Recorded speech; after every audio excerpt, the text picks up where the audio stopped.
மக்களே, விஜய் 23/4/2026 நடக்க போகிற தேர்தல் உனக்கு மட்டும் முக்கியமான தேர்தல் இல்லை, எங்களுக்கும் ஒட்டுமொத்த தமிழ்நாட்டுக்கும் ரொம்ப முக்கியமான தேர்தல். உன்னை நாங்கள் கண்டிப்பாக அந்த தேர்தலில் வெற்றி பெற செய்வோம். தமிழ்நாட்டு முதலமைச்சர் ஆக்கி காட்டுவோம். மக்களே, விஜய், நீ ஏப்ரல் 5ஆம் தேதி கன்னியாகுமரி வந்தப்போ நான் இந்த போர்டை கொண்டு வந்து உன்னை பார்க்க வந்தேன். உன்னை பார்த்தேன். நீ முதலமைச்சர் ஆனதும் எங்கள் கன்னியாகுமரிக்கு வரும்போது உன்னை சந்திக்க நான் வருவேன். அப்போ இந்த போர்டை உனக்கு நேரில் காட்டுவேன். இனிமேல் நீதான் நம் தமிழ்நாட்டின் நிரந்தர முதல்வர். நீ எதுக்கும் கவலைப்படாதே மக்களே. கரூரில் திமுக பாவிகள் என்ன பண்ணினாங்கன்னு எல்லோருக்கும் தெரியும். நாங்கள் உனக்கு துணையாக என்னைக்கும் இருப்போம். விஜய், என் குலசாமி பேச்சியம்மாவும் ஹைகோர்ட் மகாராஜாவும் உனக்கு துணையாக நிற்பாங்க.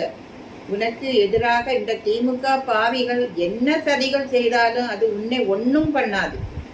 ஏன்னா எல்லா தெய்வங்களும் உனக்கு துணையாக நிற்கும். ஒட்டுமொத்த தமிழ்நாட்டு மக்களுக்கு ஒன்று சொல்கிறேன். தயவு செய்து எல்லோரும் இன்றைக்கு விஜய் தம்பிக்கு விசில் சின்னத்தில் ஓட்டு போடுங்க.